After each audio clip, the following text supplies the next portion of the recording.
Welcome back. I'm Gary Parr, and you are listening to Fiber Talk, the twice-weekly podcast for the needlework artist. And back after almost a year absence, Alison Cole. Hi, Alison.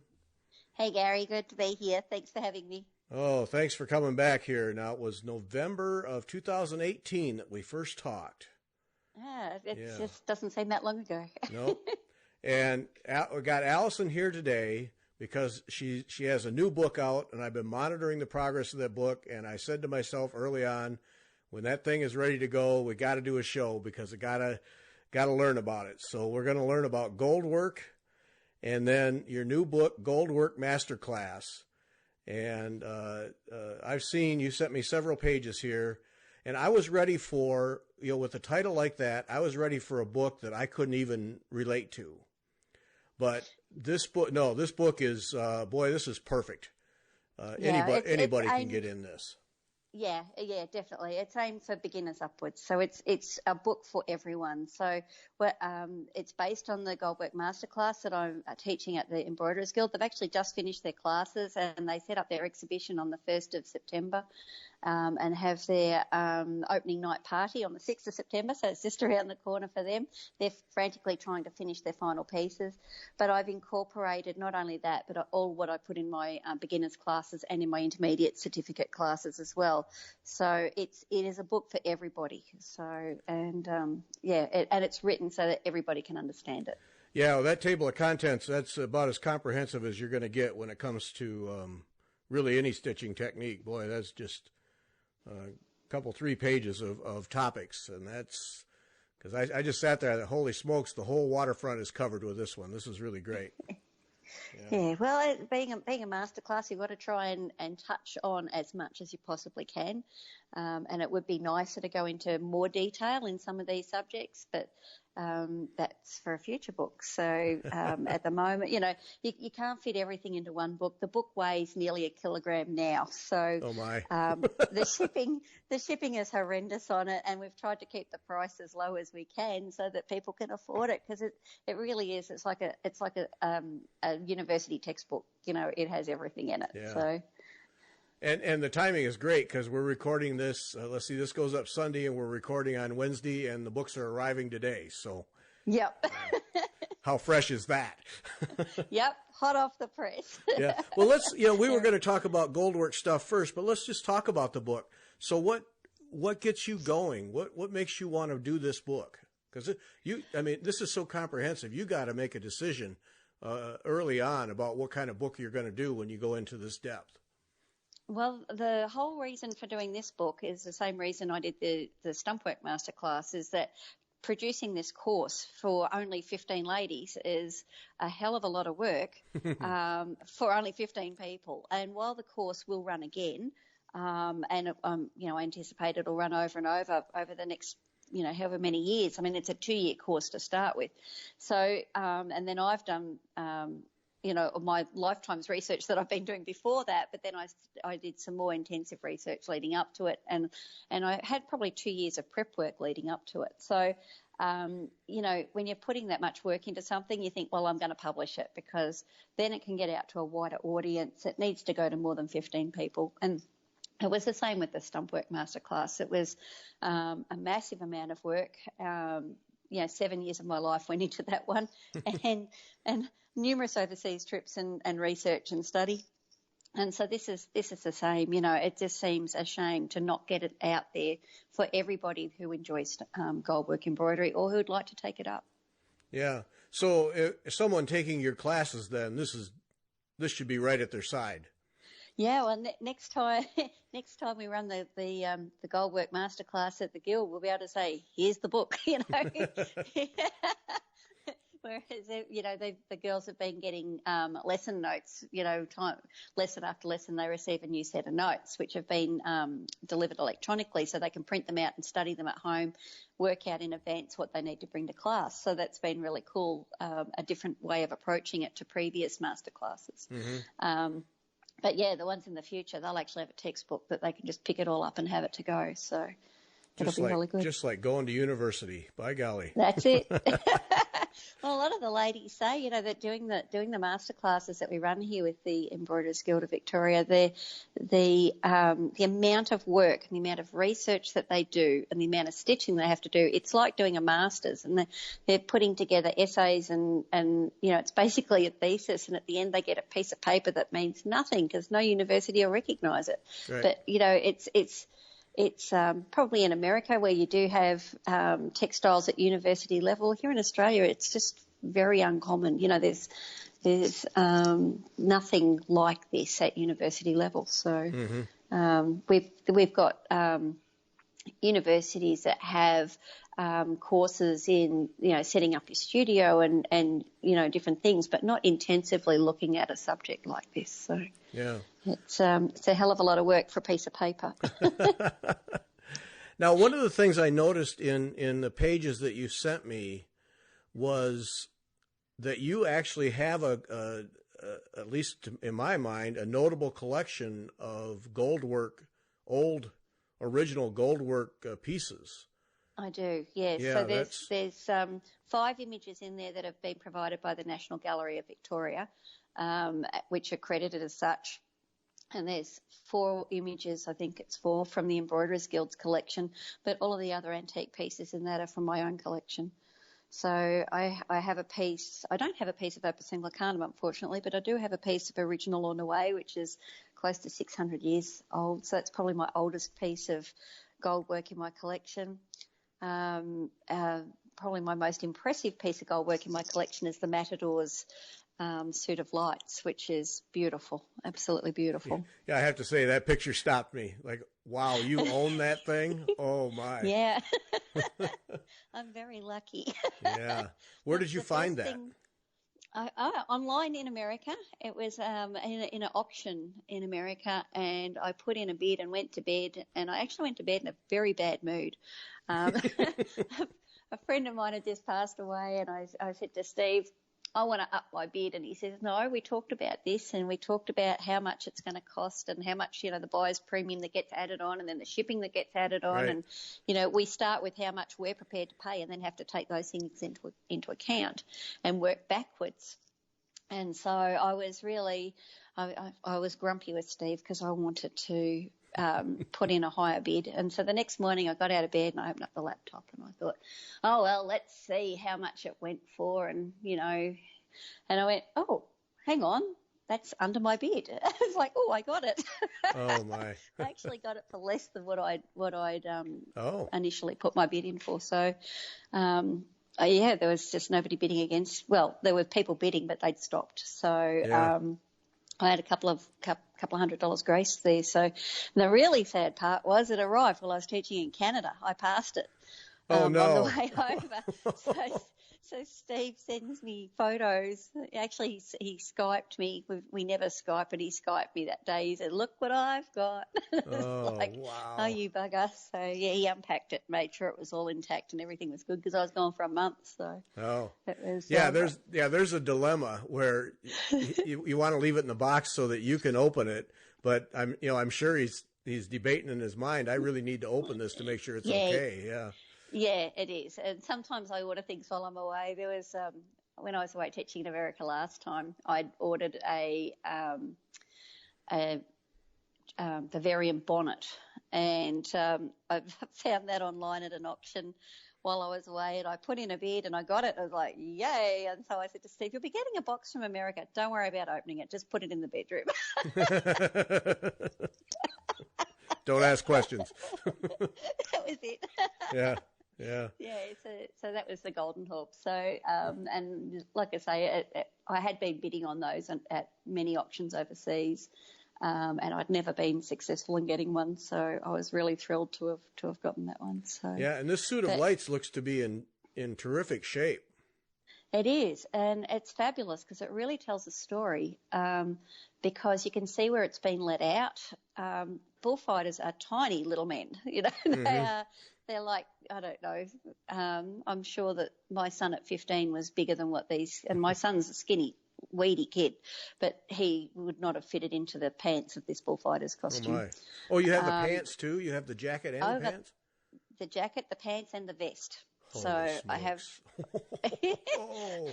We're actually going over to Spain on holiday. I'm going to be searching to see if I can get a pair of the beautiful pink socks and a Matadors hat to go with it, because then I've got everything. Not that they have gold work on them, but it would be really nice to have the whole lot. So sure. There's actually a guy on eBay at the moment who's cutting up Matador costumes and selling them as vestment fragments. And they're not vestment fragments, they're Matador fragments. And one of my students knows that, and from doing classes with me, and she bought one, and he put that it was a fragment of a vestment, and I said it's the top half of the leg of a suit of lights. So I think he's not putting what it actually is in case people don't want to buy them, because there is a stigma attached to bullfighting. A lot of people, it does polarize people. Bullfighting does, yes. Oh, very much. It does, yeah. I put a beautiful photo of a Matador in action on Facebook one day, and I had so many horrible, horrible trolling messages that I had to take it down. And it's like it was a comment on the embroidery. It wasn't a comment on bullfighting. Mm-hmm. And it was really sad that people couldn't look at that picture for what it was. It was spectacular embroidery. So, I guess that's why this guy on eBay is saying that they're vestments and theatrical costumes, because, he'd know damn well what he's cutting up. Yeah. Oh, yeah. Yeah. Yeah. And it's really sad that he is. Yeah, that's a cultural problem. That's a difficult thing to deal with, is just that kind of a thing, because in the right culture, those guys are heroes, looked up to, idolized, all kinds of things. And it just comes from the culture, yeah. And I think the other thing that people forget is that it actually has its roots in pagan religion, and a lot of the capes are all embroidered with pictures of the Madonna and Child. It's all a religious thing as much as a sport. So, and it's not a good sport, but, not all religion's not always been historically a good thing either. So, Right. Yeah. Anyway, we won't get there. Yeah. We could go down that path and talk for an hour about it and never solve a thing. So there's a lot of history, and then because 3 of the segments you have in there is some ceremonial, and then you look at Elizabethan and Stuart gold work, and then English embroidery from 1250 to 1400. Wow. Yeah, so Opus Anglicanum is amazing, and there was a stunning exhibition of it over at the V&A a few years back, and Steve thought I was crazy, but I actually flew over just for the exhibition. So I flew over to England, spent 4 days in England, 3 days. I had bought four tickets to go to 4 days worth of tickets to go to the exhibition, and while I was over there, Philippa Turnbull let me know that there was one on up at Durham at the time. So it was like, oh, okay. So I just didn't worry about the 4th day, and I grabbed a train ticket, and I took off up to Durham to see, because theirs was an Opus Anglicanum exhibition as well. Oh. So she's a dangerous enabler. A much smaller one. She is, but no, it was really nice. She picked me up at the station. We went out for lunch and had a look at what they had up there, and it was a really nice compliment to what was at the V&A. I think the only sad part was the main piece of English work that everybody wants to see wasn't on display, and that was the Maniple style of St Cuthbert. So, and then they were putting that on display in their new gallery at Durham Cathedral, but it wasn't going to be there until after I'd left. Oh. So even though I went back to England the following year, I was there like 2 weeks too early. Oh, jeez. So it was like, oh my God, am I ever going to see this embroidery that I've studied for so many years? But anyway. Now, when you get stuff that old, that's actual gold, every bit of it, right? So it's usually gold it's aurum batarum, which is gold that has been beaten flat and then wrapped around either a thread or around animal membrane, and then it's couched onto the surface. But it's interesting because it's hard to study some of these things from Australia because there's no Opus Anglicanum in Australia. So that was why I wanted to go over there. And when I'd been taught about it previously from, say these ladies who mentored me, I always sort of thought, wow, how coarse does the linen have to be to get the gold to go down into it? And when you actually see it, you think it's nothing to do with how coarse the linen is. It's how fine the thread is. It's the exact opposite. Oh. And that the thread is as fine as a hair. So when you think about that, they are beating this gold and wrapping it around a thread, and it's still as fine as a hair. That's incredible. Wow. It's so fine and so beautiful. Probably the closest thread we have to it today is tambour thread. That is, a 2% gold thread that is has a round profile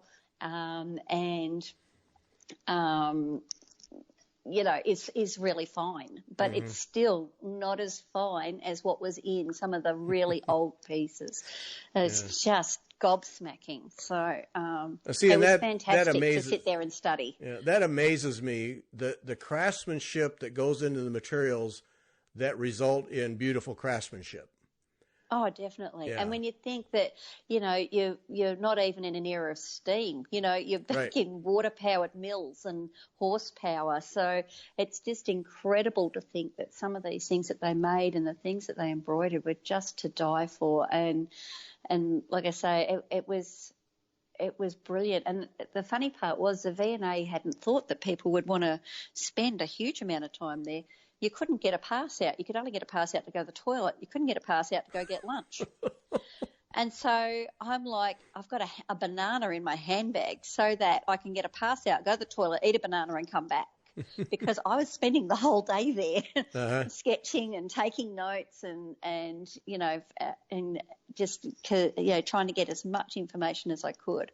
I already had the book. One of my students had been at the opening of the exhibition. So I said to her, "You're dead to me if you don't bring me back a book." so I had read that from cover to cover and studied it and filled it with Post-it notes so that I knew exactly what pieces I wanted to look at closer and what I needed to see. I wasn't going to be wasting any time while I was over there. So and so I was studying there of a daytime, and then I was stitching samples of an evening. So it was pretty cool. yeah, that's once in a lifetime kind of thing. You may never get another chance. Got to make the most of it. Yeah. Yeah, well, the previous Opus Anglicanum exhibition was 50 years ago that they had all these pieces together. And that's what I said to my husband. The next time they get all these pieces together, I could be dead. So I had to go. Once. Yeah, you got one shot. Yes. Yep. Yeah. Yeah.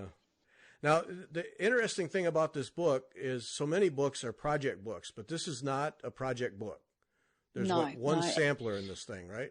Yeah, there's a sampler for every chapter, okay. But there's only 2 samplers that I've put a pattern sheet in for you to do, because a lot of them, like the couching sampler, there's actually 2 couching samplers, and one of them is just leaves. So at the end of the day, everybody can draw a leaf, or everybody can find a picture of a leaf to use. There's no point putting down the exact drawings that I did.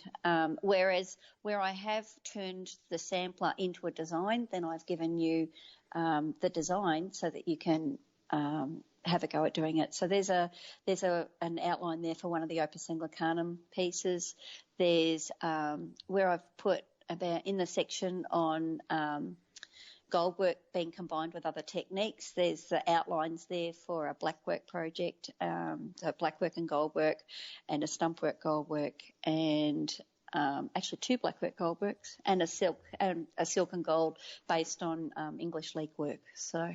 Mm-hmm. So there's a few little projects in there, but it's not a project book. It doesn't give you a recipe. All my other books that have projects in them, they have a recipe of you need to buy this and this and this and this. For these, it just tells you what threads I've used so that you can work out your own quantities and things, because it's not actually meant to be a project book, but I've just slipped those designs in because I had space for them. So it's like, right, I'm going to put them in. I'd already decided if there wasn't space, they wouldn't go in. If there was space, they would go in. So So there ended up being a couple of extra smaller ones in that combining techniques section because there was space there, so we'll pop them in. So, tell me about one of the techniques that just intrigues me to no end is ornoué. Yep. Tell me about it. It looks difficult, is it? No, it's dead boring. It's fabulous. Okay. It's something you can do while you're traveling, and you can do it while you're watching TV. It's absolutely mindless and it's fabulous. It's so easy. It's thread painting goldwork style. So you put your design down onto your fabric, which is just a calico, just a cotton, colour it in with the colours that you're going to use. Don't use watercolour paints. You don't want those colours to blend. You want them to stay as distinct, separate colours. And then you start couching your gold over the top, and you're couching in the colours that your drawing is telling you underneath. And wherever you've got an outline, you need to make sure you've got a stitch. Otherwise, you don't end up with an outline. You'll have, a petal that just sort of disappears into the ether. So you have to make sure that anything that's an outline has a stitch on it.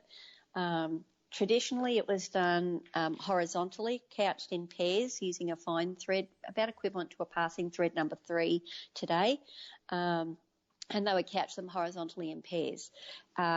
That results in only one plane of light. So you only get, it's either in the light or it's not. The whole thing's reflecting or it's dull. And it would have looked spectacular with flickering candles in churches in the 1400s when this was done. So in the 60s... So that's the origin of it. That's where that really shines. The origin. Okay. Yeah. And then in the 60s, they started couching in a circle because that then gives you 2 light planes. It gives you 2 opposing triangles moving around the circle. So it brings a bit more life to the embroidery. You get people who are couching horizontally. You get people who are couching vertically. And again, couching vertically is the same. You still only got that one light plane. And then you get where they started putting circles and things in. And it gives, it does give more life to it. So I trained in how it was done traditionally and how it was done in the 60s. And I go, well, if the, so-called modern way of doing it isn't a circle because it gives you 2 light planes, if I put an angle in here, so like a stylized dove shape, like, the head and neck of a bird, if I add that into it, a wave, I'll end up with 5 to 7 light planes. So my pieces I call contemporary ornaway because they're not actually really they're not traditional ornaway. I do traditional. I have all 3 on my website in my projects and in the book because it is really cool when you add the extra light planes because you do get a lot more movement and a lot more excitement out of the embroidery. Is that one of the things that makes designing these things fun or a good challenge, is that you can do so much more with light reflection than you can with, say, silk or cotton thread? Yeah, you can do a lot with light reflection with silk as well, though. And cotton, when cotton's stitched, in beautiful satin stitch and you don't overwork the thread, you can get good light reflection off of that as well. So putting stitches on different angles, even in satin stitch and cotton, you'll get good light reflection. But with the ornaway, reflecting off of the gold, it's just a whole different ballpark. So the stitching itself is pretty mindless. And when I do it in a class, I say it's just a one-day class and we talk about the history, and then everybody has an option of how they want to work their piece, whether they want to do it traditional or a la 1960s or modern or contemporary. And usually if in a 5-hour class, if they can get I think say a 5-cent piece here, but for your American listeners, I'd say a dime. If you can get a dime covered in a day, in a class, you're doing really well, which doesn't sound like much. But until you do it, until you do it. But once you know what you're doing, because, at that stage you're learning, once you know what you're doing, a piece that's say, 5 by 7 centimetres, which is 2 by 3 inches, I can have that knocked over in 2 days. So, I'll do that in a weekend. Mm-hmm. Whereas a beginner person might spend months on that. So, and I remember when I first started doing ornaway, the mentor who was from my first class, it was the same teacher, and I rock up and I've got this piece and it was quite large and a bit bigger than a postcard, and she says, no, you're meant to be doing something the size of a matchbox. Take that downstairs and shrink it down on the photocopier. So I shrunk it down 5%. So it's still about 4 by 6 inches. And she says, "You'll never finish that." And that was like red rag to a bull. So right, I not only finished it, I finished 3 others to go with it. So there, take that. So it was kind of funny. It's I'm a bit of a masochist when it comes to things like that. If somebody says I can't do something, I go, why not? So you know, I learnt bobbin lace so that I could do it in metal, so that I could trim a gauntlet glove. Oh. And the teacher told me, you can't do this in metal lace. I said, of course you can. It was done in the 1400s, the 1500s, the 1600s, 1700s. Why can't I do it? She said, no, it won't work with that thread. So I went back the next week with 2 feet of gold lace that was using the thread she told me I couldn't use. She just looked at me and walked away. Yeah. There's no response to that. Yeah.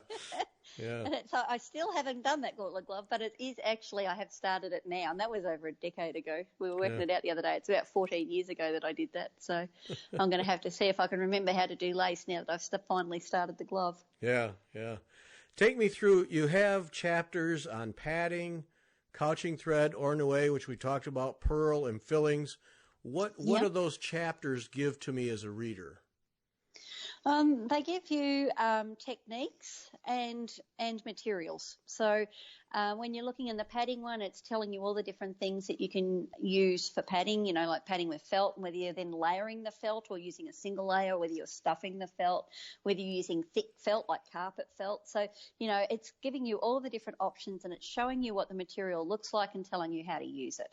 And it's the same when you go into the section on other couching threads. It's the same kind of thing. It's identifying each thread, because I think some of the problem is, and I found this when I did my very, very first book in 2006, people don't actually understand what they're ordering. So like with Smooth Pearl, it comes in roughly metre lengths.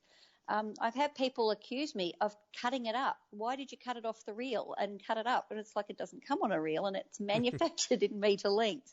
So I put in that book a double-page spread showing a whole heap of the different threads, how they come, so that you can see that this comes on a reel and this doesn't. Mm-hmm. So this is similar. I've done a similar thing in that each thread, I've actually put a photo there, because not a lot of people know what check thread looks like as opposed to check pearl, because they're 2 different things that have a similar name. The same with passing thread and Grecian and Rococo.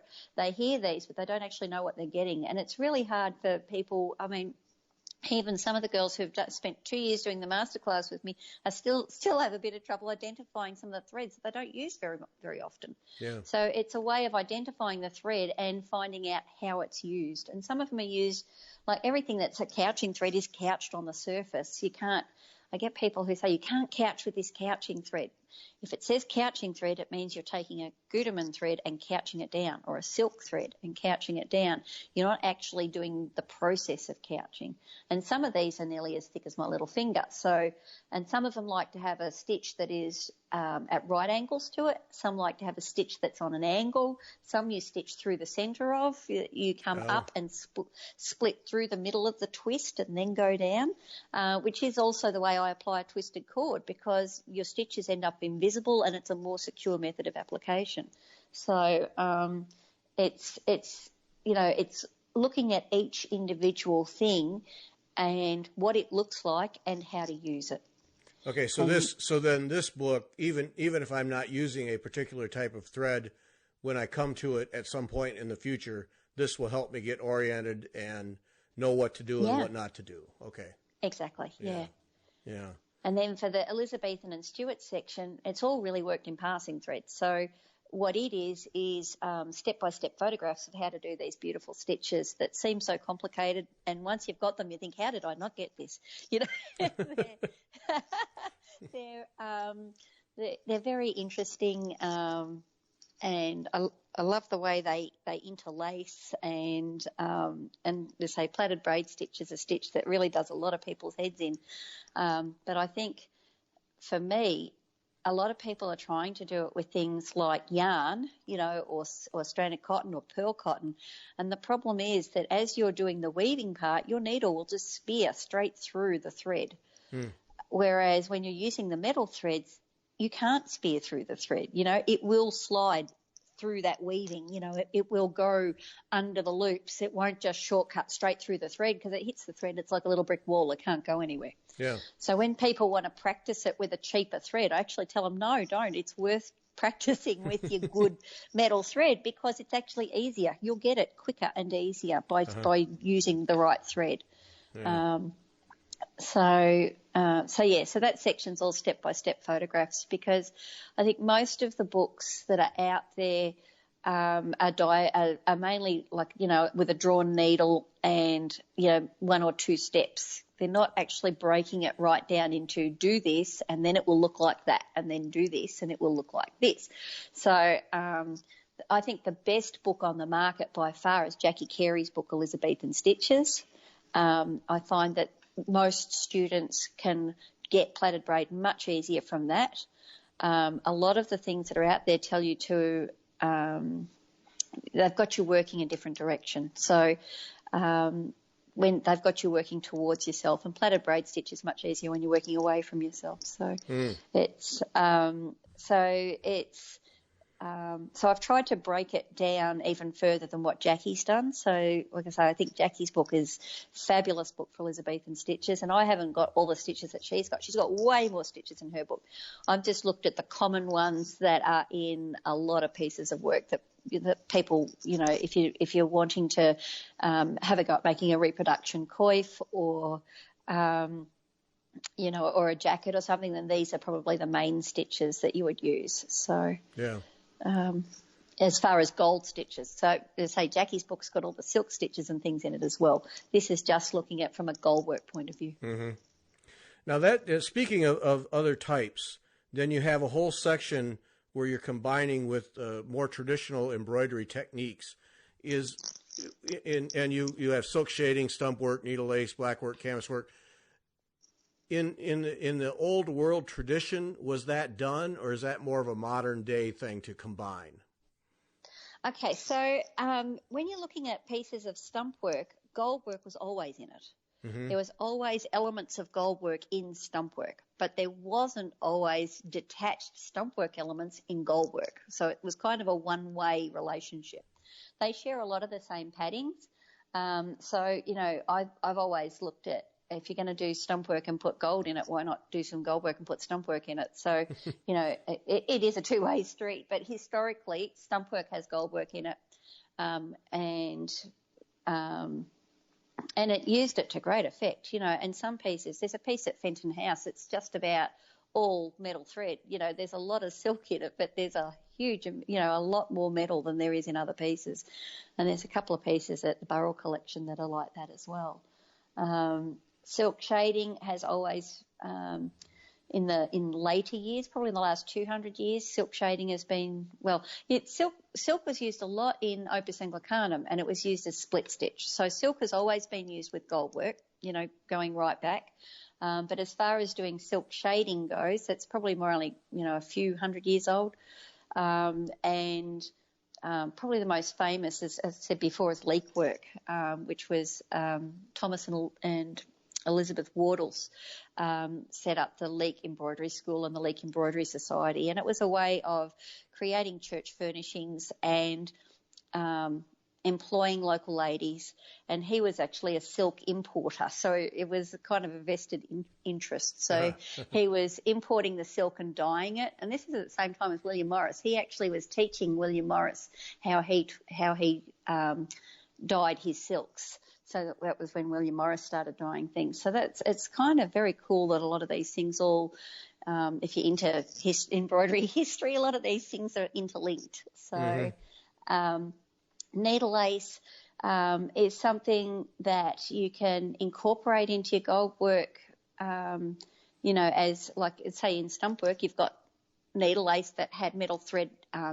coordinate edges and things like that. So again, something that's always been used, but you don't usually take your metal threads and work needle lace with them. And some of them you actually can. So as long as you're not doing something really, really fine, because it will drive you insane. As far as the black work goes, traditional black work was just black thread. But when you look at pieces at at the Bath Fashion Museum, for example, a lot of the blackwork coifs were blackwork and goldwork. They had a lot of gold in them. If it was a shift, if it was, like a bodice or a blouse, say, then that would be an undergarment, so it didn't have any metal on it. But if it was an outer garment that had blackwork on it, then it frequently had gold as well. Interestingly, though, the only person I know who's doing really like amazing gold work that has black work as a side instead of it being the other way around is Tanya Berlin, and she's got her Lion and Phoenix are amazing. That you've got standalone pieces of metal thread embroidery that have black work incorporating to create the design. Mm-hmm. So instead of gold work being a highlight to black work. So yeah, she has a unique view. I really like her stuff. Yeah, no, she's really cool. Yeah. So, and canvas work, I get asked a lot to design and do things on canvas. And realistically, when it comes to metal thread, it shouldn't be done on canvas. You can't lay pearl on canvas unless you put down a padding or something first. Oh. I get people who come to me who buy American magazines where somebody has gone and got some Congress cloth or canvas of some description, and they're laying pearl on it. And they say, this doesn't work. And I go, no, it doesn't, because it's not, gold work is not a counted thread technique. You can put down a base of canvas work, stitches. You can put all your Jessicas and everything you like down. You can get all of that down onto your canvas first and then put your gold work over the top of it. Mm-hmm. So, and if you really want to do laid work on canvas, you really need to put some felt or something down first so that you are working on a solid ground, because gold work is worked best on a solid ground fabric. So something with a close weave. So your silk dupion, a cotton, a velvet, doesn't matter, but a close weave. And by definition, canvas and Congress cloth is not a close weave. It has holes in it that people are trying to count. And they say it's not a counted technique. So you can incorporate it, and there are things that you can use, because, when you look at the Elizabethan era, the sweet bags, they've all got Gobelin stitch counted in the background. It's metal thread work as a counted. So, if you want to incorporate metal thread as a counted stitch, then do the counted stitches that were done in those period pieces, because they work beautifully on linen and things. Mm-hmm. But probably the biggest hint I can give you is if you are working on linen and you're stitching with a passing thread. So by definition, we said couching threads are couched on the surface. Passing threads pass through the fabric. So you can pop it in a large-eyed number 1 crewel or a milliner's or a chenille, and you can stitch with it. But if you draw your thread at an angle, if you think about the way you normally stitch, most people, as they come through the fabric, pull their arm, if they're right-handed, pull their arm sort of on a 45-degree angle to the right. Mm-hmm. If you do that with passing thread, it will shear straight through your background fabric. Oh. So that's not good. You've got a nice piece of 32 count linen and you've just cut through 4 threads of it, you won't be really pleased. So when you're using a passing thread, the biggest hint in the world, needle straight up and needle straight down. You have to complete the stitch in 2 movements. You can't just go up, down and pull. Won't work. You have to pull it all the way up and you pull it all the way down, and you're keeping your thread square, at right angles to the fabric, because if you don't pull it straight up to the sky or straight down to the floor, it will shear straight through your fabric. So, and I have done it. Like stitching with a little razor, huh? It is. Well, it is. It's a gold-plated thread that is wrapped around a core thread. It is a passing thread because it's durable. It can go through the fabric, and it is. It's not sharp on your hands, but if you're drawing your thread on an angle, it will shear straight through 32 count linen like a hot knife through butter. Good to know going in. Good to know, yeah. Let's talk a little bit about beginners. Yeah. I've had people say to me, Mary Corbett was the first one that said it to me, is that gold work isn't tough, isn't difficult, you just have to be patient and take your time. But it looks intimidating for a beginner. Is it something that... Okay. Yeah. I always tell people that if you can thread a needle, tie a knot in the end of the thread, sew a straight stitch and sew on a bead, then you can do gold work, because they're the basics. We're always using a knotted thread. We're always using a Gutermann thread in our needle to apply the metal threads. And the metal threads are either couched on the surface with a straight stitch, or they're hollow and you cut them to length and sew them on like a bead. So the basics of gold work are very easy. Where gold work gets hard is when you're doing formal laying. So if you're laying smooth pearl or bright check pearl or any of those, if you're laying them and you're trying to fill a shape and you're trying to get the right angle and you're trying to work around a corner, then you have to leave little gaps. So it's that cutting the right length that people have issues with. Okay. So gold work in its simplest form is very easy. And so when I do beginners projects, they have easy techniques in them. And I like to put a hard technique in for every easy technique when I'm doing, intermediate or above type projects. For everything that is difficult and drives you crazy, like doing laid work or doing essing, which is stem stitch in pearl, then I'll put something easy in, like applying kid leather or, because there are easy techniques as well. Mm-hmm. And so, you can do a complete design just using easy techniques. You don't have to have any hard techniques in there at all. So, you can build up to them. It's... Yeah. So it's approachable by anyone who can thread a needle then. Yeah, you said that. Well, yeah. My daughter started doing gold work when she was 7. Oh, okay. And she did. Actually, I'll tell you a funny story. We were at a retreat and Beck was 8 by this stage, and she decided that she was going to come on the retreat. She was going to help me teach, which is like, oh, well, that'd be really cool, Beck, except when we got there, she said, I'm going to stitch the project. I'm not going to do the teaching. And, of course, going to an embroidery retreat when you're 8 years old means that you end up with, 15 nanas in the room. So right. Everybody just eats her up with a spoon, and she sits there and she stitches. And it was really funny. It was a small project. People were being finished by afternoon tea time. That was nice. We go to stop for supper that night, and there were 2 people missing from supper, the youngest and the oldest. Uh-oh. So Becky and Olwen were sitting there going stitch for stitch because neither of them wanted to be last. So anyway, we forced the 2 of them to come and have something to eat, and then they disappeared and they were going stitch for stitch again. Anyway, so the next day, the woman who actually started this group, who has since passed away, but when she started this group, and she doesn't come on the retreats anymore, but she would actually come to have a look at what everyone was working on. And so she come along and she was sort of standing beside me, and there was a piece of embroidery, and it was sort of between Becky and I. And so she said, oh, how did everyone go with the project? And everyone's like, oh, it's good, but you should see Becky's. And everyone kept saying, oh, yeah, no, it was great, but you should see Becky's. And, of course, she'd gone the long way around because she really was standing beside Becky when she had started. And so she picks it up and she says, so where's yours, Becky? Everyone says, I need to look at yours. And Beck picks up hers and gives it to her, and she just goes, I thought that was your mother's.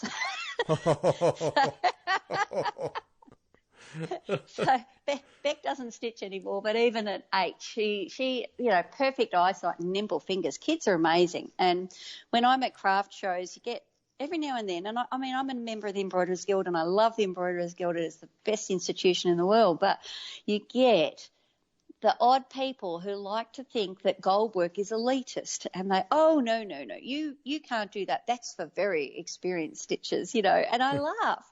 And I go, hang on a minute. I said, can I borrow your kid for a minute? And I, if there's somebody standing nearby with a kid while I'm demonstrating, I go, okay, can you cut this and can you pick it up on the needle and can you just sew that? Oh yeah, that was really hard. Thank you. No, keep going. And I'll stand there and talk to people and let a complete stranger's 5-year-old work on my embroidery doing chipping, because chipping is not hard. It's an easy technique. It's like I say, there are easy ones and there are hard ones. And it just points out to people that, well, if that kid can do it. And sometimes when Beck was about 10 or 11, she used to come to the craft fair with me and she'd sit there and demonstrate one day, and people would all be just gobsmacked that this kid's sitting there doing gold work. And I go, well, it's not hard. Elements of it are hard. There are cutting the right length and getting the right angle when you're doing with pearl is hard. Brick stitch, people find challenging to get their rows close together, that if you bring your needle up a 2 threads gap away and you take it down on a 45-degree angle against the existing stitching, you will never get gaps. It's people who tell me, if people ring me up over the phone and they've done a class with somebody and they're getting gaps in their brick stitch, I can tell them they're coming up on the wrong side of their threads. And the same when you're laying pearl, if you come up on the wrong side of the area that you're laying, you're going to lose your angle. And so, I can troubleshoot that over the phone without even seeing what they're doing. If they've lost their angle, I know they've brought their needle up on the wrong side. So it's that simple. Do we to get started with gold work? Do we need a lot of tools? Are there specialty tools that you must have? Not really. A number 10 crewel needle is a must, because that goes through probably 95% of the threads and the kid leather. You need a pair of fine, sharp scissors. You can go out and buy goldwork scissors, which have a serrated blade, but when you're first starting, just an old pair of nail scissors are fine. Just, an old pair of embroidery scissors. Buy yourself a new pair of embroidery scissors, and use your old ones, or go to the craft, if you're at the craft fair and you can see someone that's selling a pair of, $5 little sharp scissors. They'd be fine to start with. The goldwork scissors do make it easy because the serrated blade holds the pearl while you're cutting it. But they're not necessary to start with. You do need a cutting pad, but a cutting pad can just be a piece of leftover velvet or corduroy glued onto a piece of cardboard. So that's, again, not a huge expensive thing. I recommend people use a clamp, because then that means that you can use both hands. When you're hands free, you've got one hand holding the needle, the other one manipulating the thread. So having something holding your hoop or your frame, whatever you're working in, is beneficial. So I always say a clamp. And you do need beeswax, which again is only a couple of dollars. So we wax our Gutermann thread to prolong its life. When you're stitching with the metal threads, it does wear the Gutermann quite quickly. So you need to condition it with the wax. A lot of people think that that's supposed to stop it from knotting. That has nothing to do with it. It's to strengthen the thread so that it's not wearing out so quickly. Okay. As it passes over the metal. So you don't need a mellor to start. A mellor is something that's, if you decide you want to do more gold work and you want to do it the Royal School of Needlework way, then buy a mellor. But the rounded end of a mellor, your thumbnail does the same thing as. And the sharp, pointy end of a mellor, you can use a chenille needle for. So you don't, I have 2 mellors, and I tend to end up just using the needle that's even in my hand. Sometimes I just use the crewel needle to run it down. So, when you're using a mellor, the rounded end is used for shaping and tidying up things, and running. If you've got a thumbnail, you can run your thumbnail around it and do the same thing. So at the minute, I don't have any thumbnails. I've broken them, so so I'm using my mellor for that. But no, you don't need. It's not a huge expense, but the threads are expensive. So that's where this I think too, where the elitism thing comes in with gold work. It isn't a cheap hobby to take up. It's, stump work, gold work, and of course Japanese are probably the 3 most expensive forms of embroidery to take up, Japanese being the most expensive, followed by gold work and stump work. So, some of the threads are expensive. Grecian, the thicker Grecian is $12 a metre. I've got a pearl number 3 is $27 a metre. So the pearl you're stretching it out. The finer it is, the cheaper it gets. So the fine ones are only $3.50 a metre, and you stretch them out before you use them. So you're really getting about 1.5 metres. So compared to stranded cottons and things, they're expensive. But when you look at it as a kit, from a kit point of view, I have kits starting at $16 for beginners. So it's not like it's a huge expense. Yeah. Not really. Not when you buy a kit, you're getting what you need, rather than, I put in what I've used plus some extra, so that you can stuff something up and unpick it and not have to worry about the thread. So, it's I think kits are a good way for beginners to go, rather than getting an assortment of threads, because for starters, they don't know what the thread looks like, which is, why this book will be helpful. And secondly, they sort of, if you've never used it before, you don't know how much to buy, because it's not like other things that come in a skein or a reel. Right. You're actually buying, if you need 20 centimetres, and you buy 20 centimetres. So you don't have to buy a full packet of many of the threads. Yeah, and I would guess that for most people, that's one of the bigger challenges, because for most people, they just can't go to their local needlework store and get this kind of material. Yeah, and most local needlework stores don't stock it either. So right, that's what I mean. Here in Australia, the local needlework shops, a couple of them I know there's a shop, All Threads in Queensland and a Stitch in Time in Hobart. They've got them. They're under the counter. Because when you have them on display, I remember when Lazy Daisy was around, they had them on the end of the hanging, on a display, and people would come up and go, "Oh, isn't that pretty?" And they'd squeeze the bag and give, and they crushed the thread, and and she'd have a bag and it had $20 worth of thread in it, and it's not worth 5 cents now because it's all crushed and. So any shops that do sell it tend to keep it in a glass cabinet. It's under the counter. Bustle and Bows have some in Melbourne.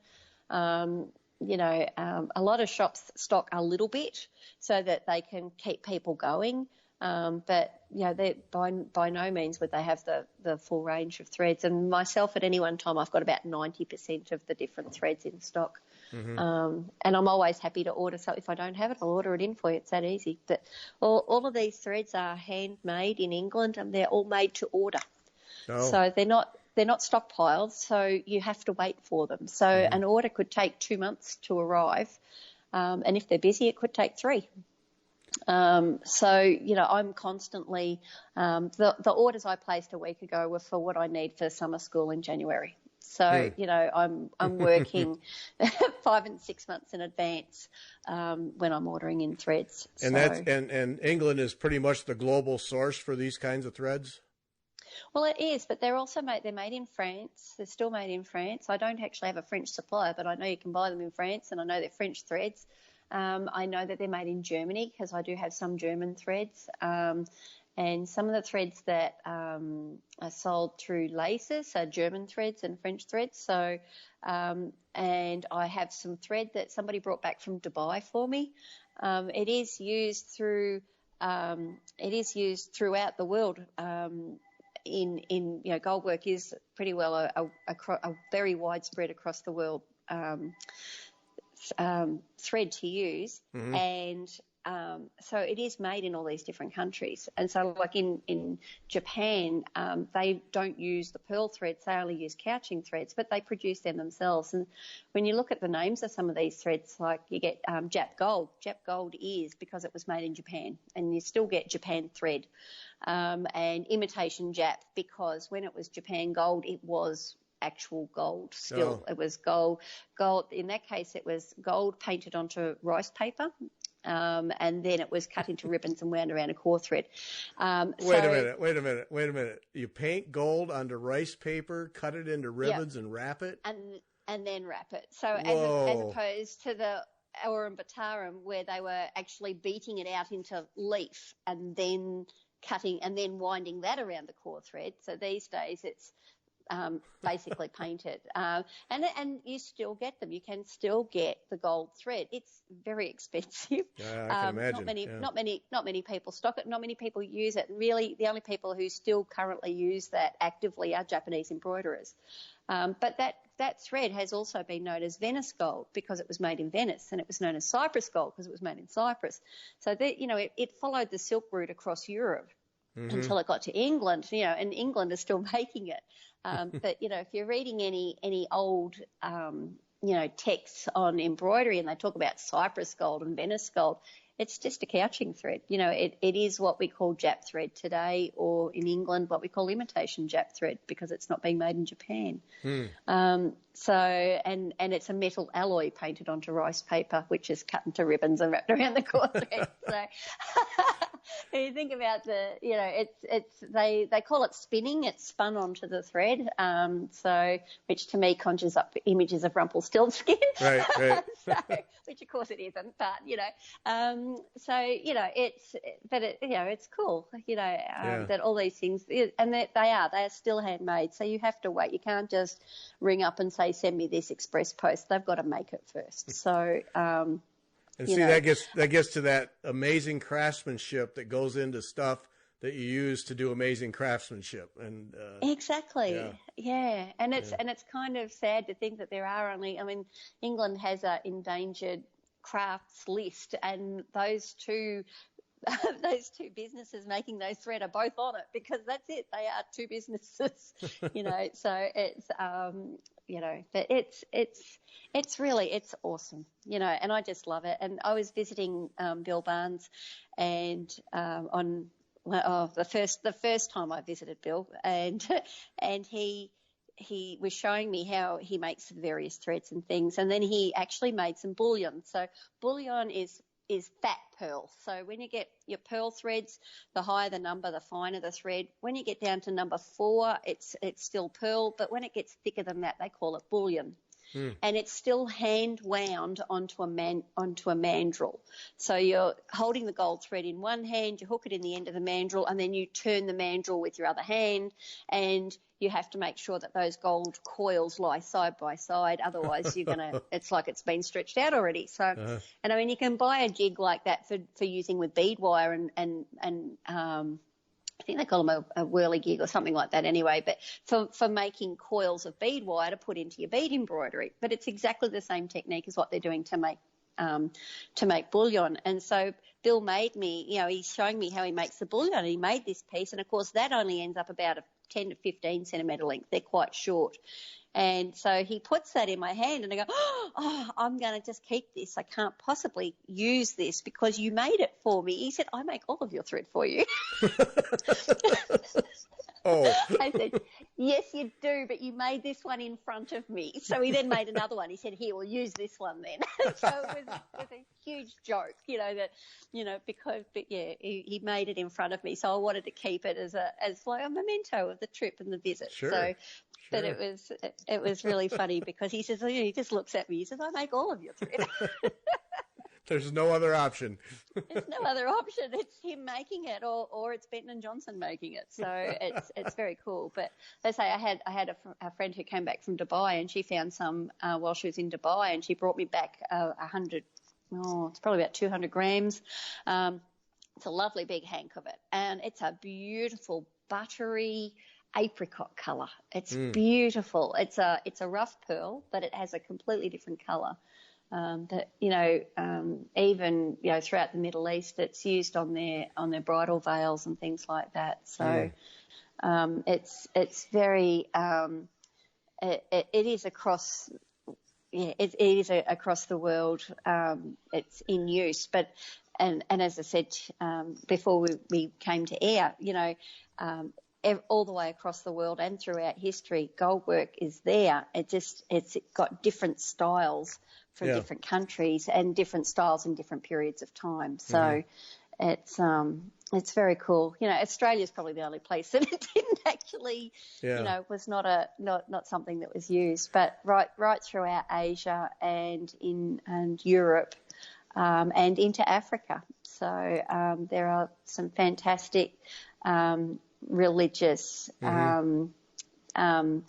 I don't even want to say vestments. I want to say garb, gorgeous big golden umbrellas and, really, really cool things, very different to Western church. But, if you look up the embroidery on the clothing of the Ethiopian royal family, for example, going back a couple of hundred years, they've got amazing gold work embroidery, which, would have travelled across from Europe. But it has its own style, so it's very cool. Do you find that because of its location on the globe, Australia's location on the globe, and the different cultures that have passed through or ended up there, do you find that you get influences from all cultures in the needlework? Yeah, and food. Oh, okay. More importantly. Yeah, no, we do. And while the style of embroidery that I do is predominantly English, I'm inspired by stuff from everywhere, and I think that that's the best part about being in Australia and in New Zealand is that we're not so busy looking over our shoulder at history and what the people before us have done. We're busy going forwards and thinking, how can we use this? This is really cool, but how can we use it our way? So I think the fact that Australia and New Zealand are somewhat isolated by distance, we've had so many cultures come and live here that, there's just some amazing stuff. I was demonstrating at a craft fair once, and this lady came up to show me her work, and she said, I was here yesterday and I saw what you were doing. I thought you might like to see what I do. and she brought in some gunyatelle, and gunyatelle is the traditional embroidery of Malta, and it is absolutely stunning. It uses metal thread as well as silk. It's three-dimensional. It's absolutely amazing. And I said, oh, go, I've seen this before, because there's a lady that I know in Bendigo who was researching and playing with it. Which is about nearly 2 hours away from where I am. And so we had this lovely discussion. We were talking about it. And it was not long after that I come across a European magazine, and there was a lady who was busy researching the history of Austrian nuns' work and trying to work out how it was done. And it was like she's come to all these really amazing conclusions. What she didn't realise was the nuns took it to Malta, and they still do it today, and the Maltese women have moved all over the world. And so you could actually learn that technique face-to-face in Melbourne, in Sydney, in Auckland, in New Zealand. You can learn it. You could probably learn it anywhere in America. And this lady in Europe is busy trying to decipher old texts and things in convents to work out how they did it. And it's like, they took it to a country, that country adopted it, they're still doing it today. So it was just kind of really funny. And it's a technique that was taken across, it was adopted by the English in the Victorian era, and they were, instead of wrapping with silks, they were wrapping the metal threads with wools. And so, it's travelled to so many places, and it was just so funny to read this magazine article of this lady and how she's researching and trying to work out how these 350-year-old pieces were worked, and it's like you actually don't have to research that. if you just lift your head, it's everywhere. Yeah, it's actually around. Yeah, and it was just really cool to think. I was at a craft fair demonstrating, and a lady brought me the most beautiful piece to look at, here in Melbourne. So it's just too funny. Yeah. All right, Alison, boy, what a treat! Thank you so much. You're very welcome. How do people get the book? How do people get the book? Well, it's online on my website at the moment. If you're in England, it will be available through Golden Hind as well. They'll be getting theirs in about 3 weeks' time, I think. I just found out last night, actually, I got an email from Access Commodities to say that they are going to be stocking it. So it was already available through a stitching shop in Colorado and Denver. They've ordered a box full to go over to them. So Access Commodities will now be stocking it. So it should be available through any local needlework store in America. So Great. You've just got to ask for it. What is the shop in Denver? A stitching shop, it's called. A stitching shop. I've heard of them. A stitching shop in Denver and Colorado. So she's ordered a box full. She has been stocking my books for a couple of years now, which has been really nice that you can say, yes, you can get them from here. So, but yeah, really thrilled that Access have picked us up last night. Oh, so, yeah, that opens the doors all over. Yes. It does. It's going to make it so much easier for people. And so we did have the pre-order offer is still on the website at the moment. So at the moment there's the pre-order offer is that it's $15 cheaper, which helps with the shipping, because as I said, it's an expensive book. So it will be retailing in Australian money, $54.95, which is probably only about $40 American your money, because our dollar is really crap at the moment. I took a dive again yesterday. I saw it. I thought, oh, fabulous. This is great. So that makes the book really cheap for American people, which is good. But, yeah, the shipping is $35 to get it over to America. So some people go, oh, the shipping's as much as the book. When the Australian tax comes off the book, it actually drops to $36. Mm-hmm. So the shipping is as much as the book, but the book will be reverting back to full price.